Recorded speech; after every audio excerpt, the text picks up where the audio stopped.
Bottom board, you scrub it just a little bit to see that everything is, and you got little places, and these castings are not big enough, you don't have to do this, but you had something heavy in there. This little impression that you got right in here, when you pour, you might see it in the casting. It would push the sand down. It wouldn't stay, especially on something level. So that's what this bedding is all about, is to make sure that you have a good, I'll get this out of the way. Normally you don't do that. That's why the bench is narrow, for one thing, on a molder's bench.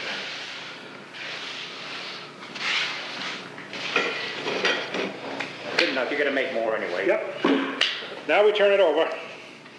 And this is the secret here. If you do it right, it's so simple. And if you miss, you drop it on your toe. But you catch it under the bench, and you flop it over. And I slipped a little bit, but nothing serious. Okay, now we remove that board. Now we got our castings in here. So we want to make sure that we got good edges. Is that when you might have used those flasks? Yeah, that's what you use to write the slickers. It's what you'd use. And this is a little bit big, but you got to see, this is not quite hard enough around the edge. You can see the sand is soft. What I was asking too was that way you might have used those keg fast. The clamps? No, you never clamp one to Never roll it clamp, unless you had yeah. maybe a three-parted roll or something. No, There's something okay. to slide it, but you don't have time. Catch it on the edge. You just Flip don't it have over. time. And this little fella,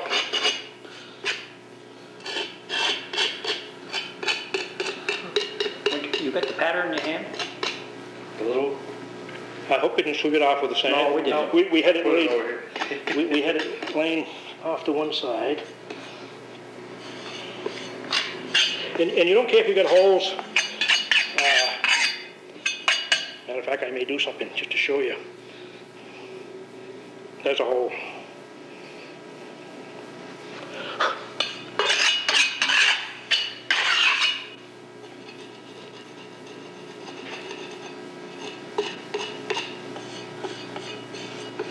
That is a little crude for it. That's a little big for this type of work. But again, it's okay. Can we get in the little holes? Are they full of dirt? Oh, all right. Okay.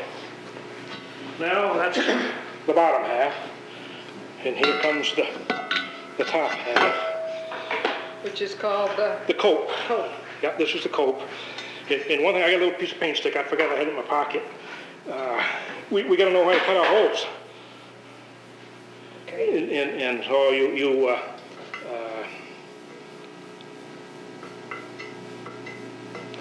let's see, I'm going to do it right there. And what that is, I can do it this way here. But that is approximately where I want it here. In this far. It's going to be in this far Right. from this one. Yep. And I'm going to cut that. And this one is a little different. I need a big one there and there. And then I need, I should put that here, a small one. And that's how you did it. That's how you marked it. That's what I'm marking for, is to try and remember what I, get rid of the sand. Now we come back with the potting again, because we don't want the sands to stick together. They gotta come apart.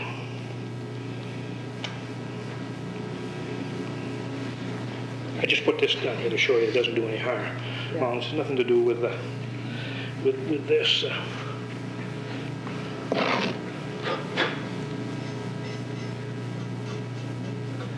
Put that down here where I can see it in case I scrape it off.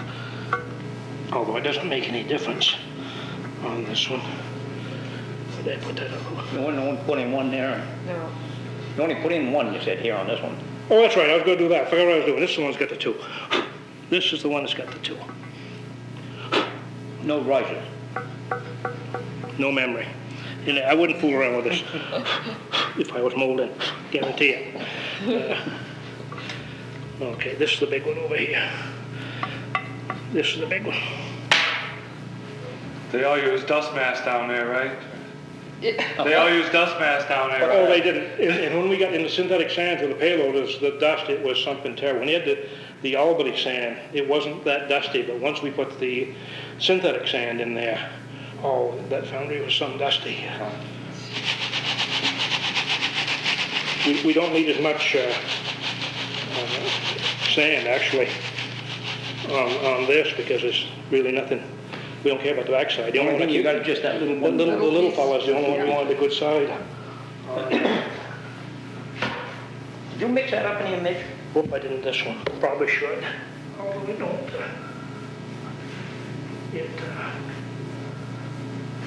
Nothing to pick up.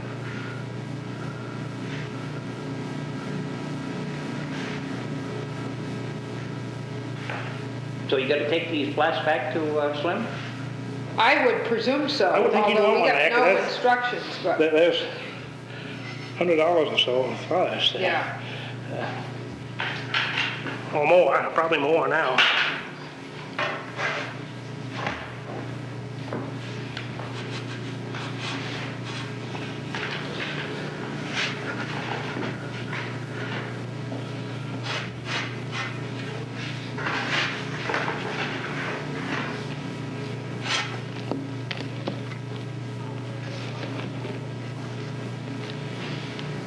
Makes a lot more sense when you see it, doesn't it? Oh, boy, it sure does.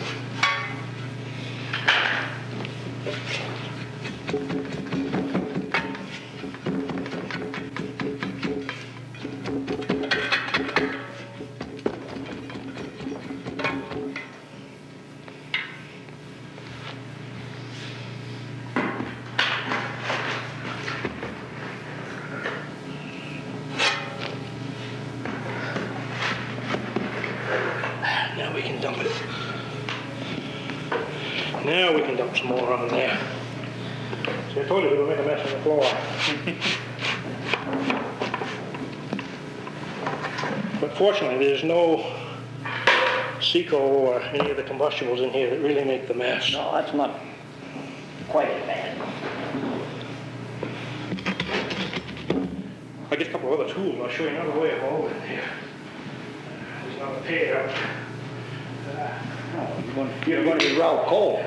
Yeah, you really got the Pridmore used to make the weights, and they had to be cast so accurate. They used a pair, something like this here, but you. Now, this was a trade of somebody that worked on it.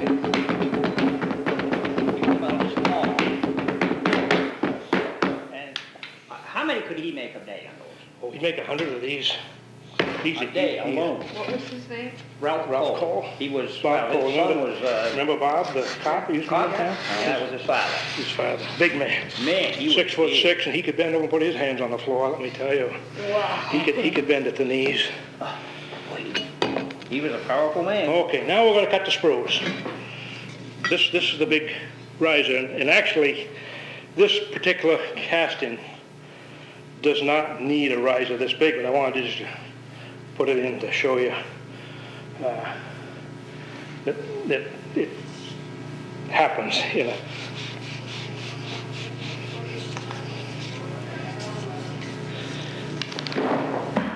So we just came out? Actually hit him right on there. How far down did you go? Right To the potting. To the potting. How'd you know how far you went? Well, it's approximately 3 inches there, and I went. And if you look over here, you look in here, you see I did. See the potting? Okay, yeah. And it probably went by the potting, but the potting wouldn't have it stick together. Oh, I right. didn't notice when I looked up here, but there should have been a space here, because I probably went beyond I see, yeah. in a small casting like this, I probably would use, well, this one is plenty big. Yeah, let's use this one. It shows better. On the other one, you used the small one. It shows better.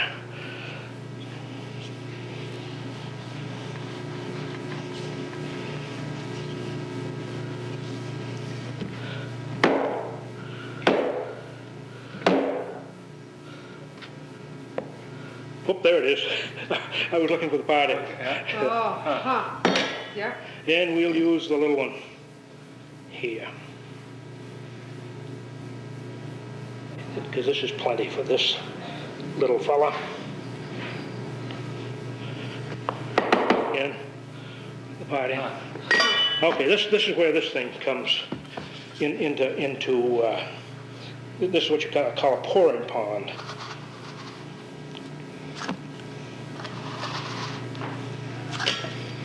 You go right over the hole. Yeah, I'm cutting a hole. See, when you come with a ladle to pour, you can't pour down one of these little holes. Right. So you got the pond, and you pour on this end of it, and the metal goes across, and you hope you float the impurities. But I also do something on the inside to float the impurities, because everything in metal, the impurities are all lighter than the metal, so they all float.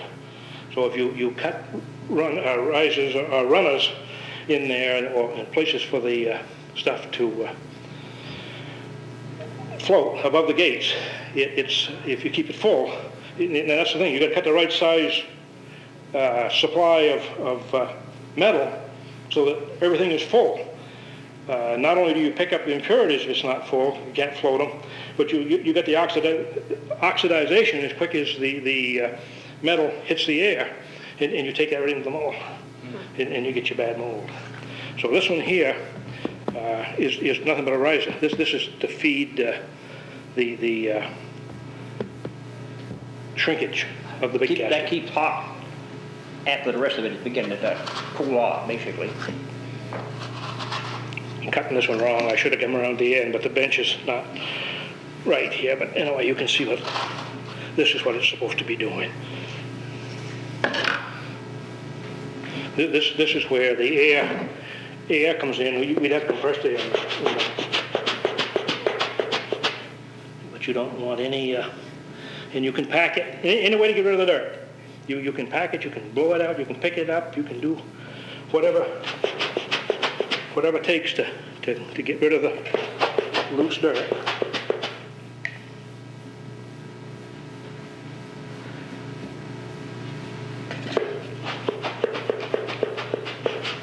Another thing that you would have done, this isn't long enough, but you have a tool like this, what you call a vent rod, and you got a casting in, and you might put some vents. See, that metal is going in. This is all wet water, and when you put this well, if you're pouring brass, you're talking 1900 degrees, 2100 degrees. You're up there.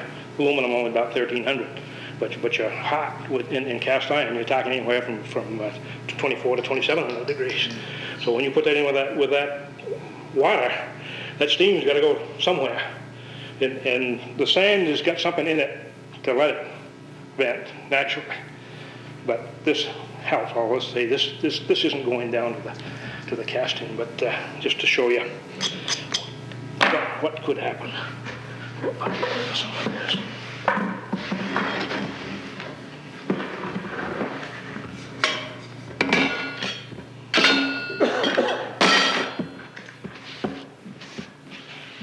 Something Slim gave us that we didn't need. Hey, look at that nail.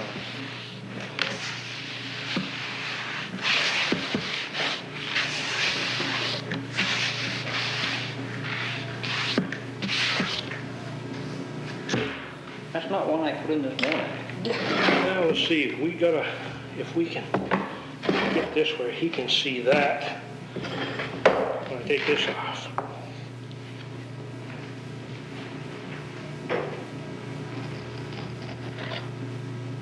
Oh, you picked up your... I bet I have that little piece up here. Huh? It should have come up. Oh, I picked the bottom one up. Yep. Pins. Well, that's all right. You got it? I got it. I'll hold it. Okay. Safer that way. This little guy here, Stuck. Yeah. by good rights, it should have stayed, and I should have taken the one out of the top. And I don't know if Phil, is that what he gave me this for? Or not? Yeah, that's what I brought. Is there a hole in that? Or? Well, yeah, but you'll have to take this piece off first. No, I just.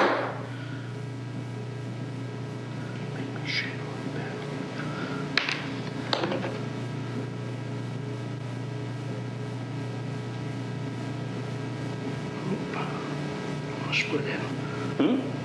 split a little bit. No, it's pretty tough. Let's try something.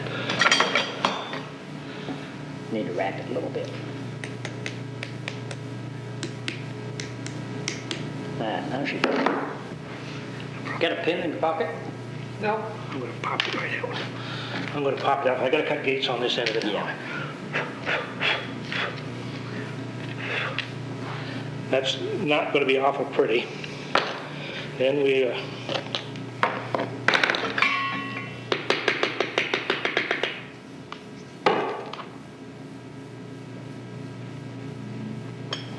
there's Mr. Fairbanks.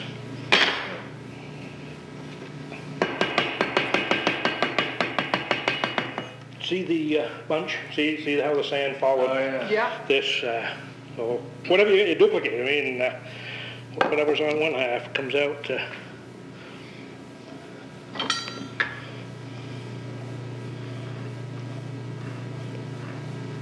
I got two choices here.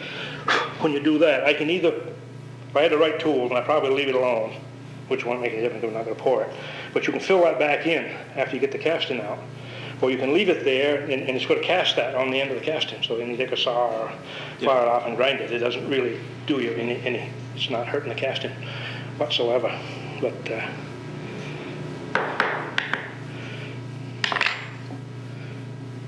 my big one here, I don't know if I can get a little, I want to go down a little bit. Hopefully that'll pick it out. There we go, that's good. That's enough. See, if you leave that flat and cut your gates into there, that iron metal is going to freeze cool on the bottom. So you go below the potting line, and now it freezes or sets down there, and I got a liquid spot right here, which feeds over here. Yeah. I can put one of my gates.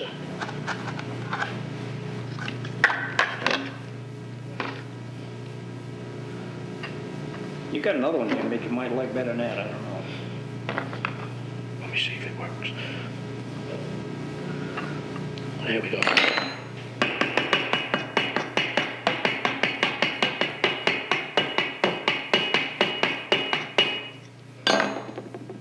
But good was I should have put a hole in there. And then you take a bar or thread it or do something, you can wrap it.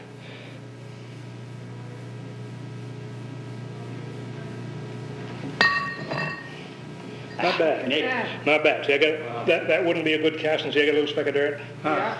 in it, and that would fill the metal. You wouldn't have that notch. Yeah, but of course that wasn't made as a pattern. And that's not a pattern. That was not cleaned up. Okay, so we have the gates.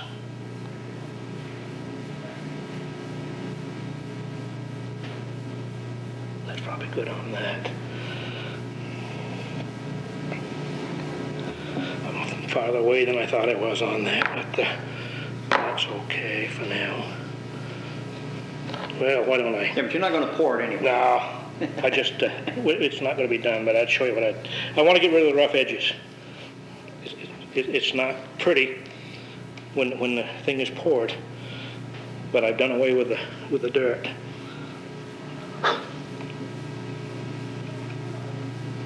This is where if I had a lifter, this dirt in here is a tool would pick this all up out. This would get some, but it's not like a lifter. So we step on it. We step on it. We will step on it.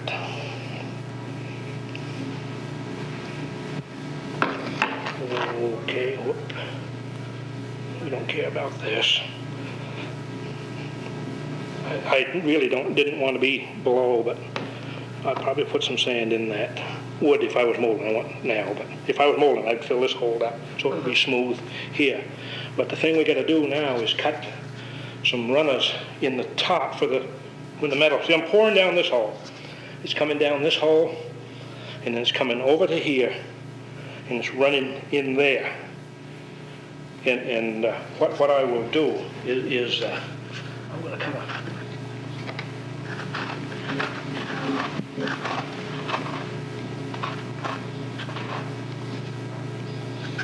Okay, now I got to come up to here.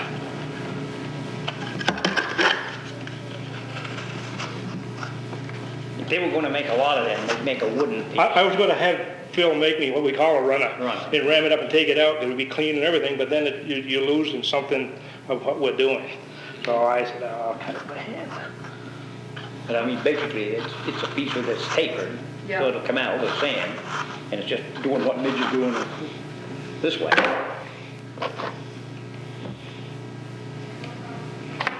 A little high. See, I want to put some.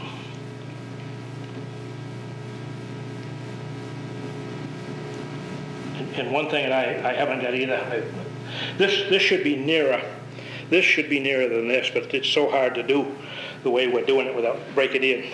But because this thing is going to stay liquid also, but you've got hot metal here, so it will stay pretty good. But the closer it is, the better it feeds the casting.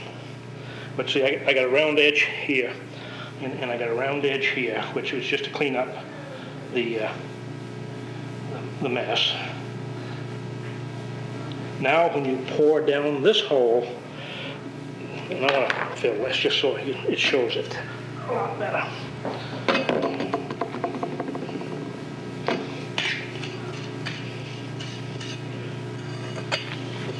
There, hole's done.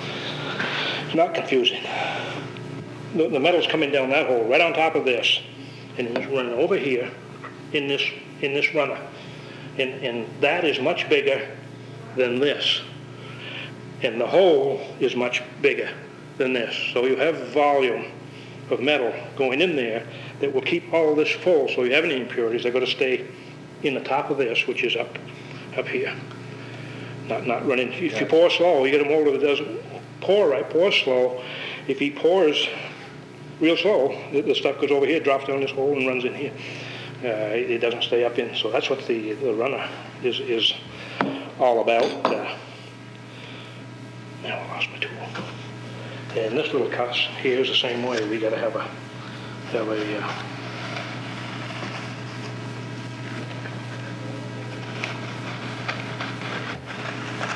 and I'm going to try and not have it too high, but I'm going to have it wider and get over pretty near my casting. Because them are so tiny. They're now. Hey, the metal is there. There's no running, no nothing. It's right now. I mean, it's no. First teaspoonful you put in going to be over. It wants to be hot and it wants to be hard. It wants to be there. That's why I didn't put any riser on this. Good riser takes pressure off, and you want pressure on this to force this metal over to the further end of this. So then the thing I got to do now is cut a little gate.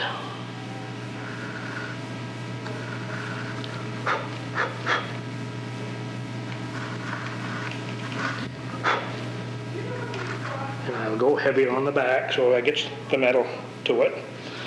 And you do the same thing here.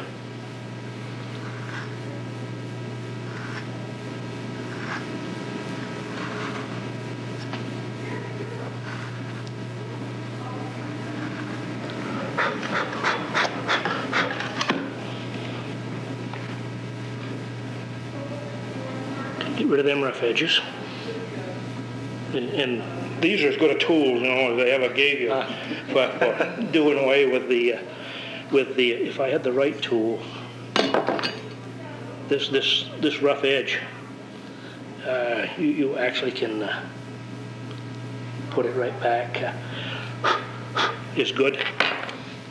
Well, by good rights, I should be using this and not blowing. But that's what this is for.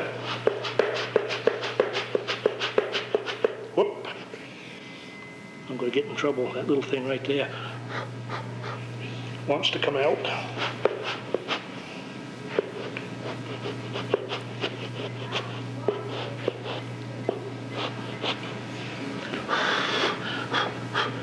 We'll finish up the control there. So the metal will get down into that little area there, no problem? That's what this is. This is the gate. So it's... This is the gate that's coming in from here. And I actually would probably, if I was pouring them, we would have some in each half. So you're not so too low on one surface of it. You half in each side Or if you put it all on one side, it's hard to unhitch it, break it off, cut it off, whatever. Got a little bit more to do in this one.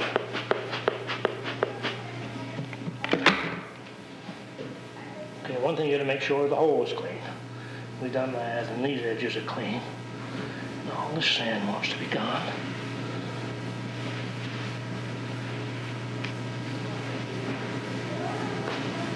This little tool right here would do that. Slick.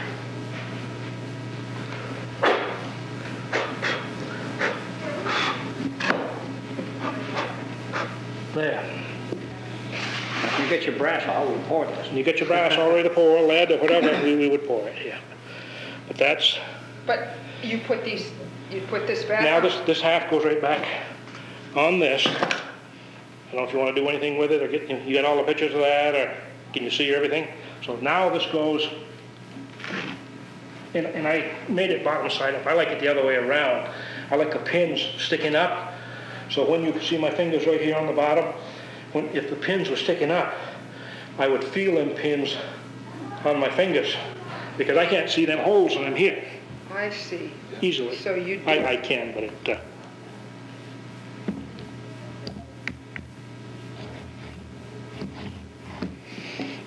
there.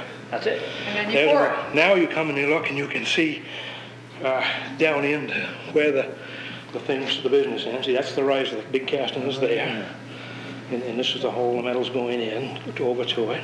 And this little guy is coming back. And it could be clamped or just weights. In the foundry, they probably would take a 100-pound weight and lay across that And now how long would it sit there? until you're ready to pour it. I mean, but once you pour Poured it, it. Those won't take long to cool.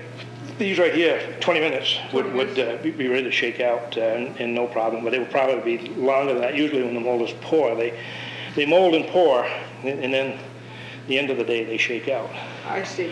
So it might sit there all day, or it might sit there just a few minutes. If they poured it later in the day, it might be, So doesn't make any difference. no, not on this here, as long as you wait long enough. Yeah. What happens when you get a casting, especially when you get castings in the cope, I mean half up and half down, you open one of them up and you're down on the floor, it's between your feet, and you pull this thing off right here, and you got a foot right beside it, and the first thing you know, you got a ball of iron down your shoe or something where it ran out of the mold. So you will wait.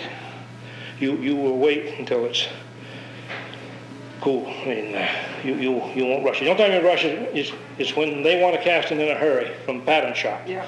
And nobody can ever wait for it to set. And they usually get a spoiler first and shake the thing out and break it. It would time and time again. I've seen it happen. But nobody wants to wait.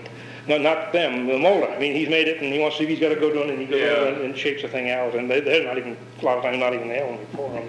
Are these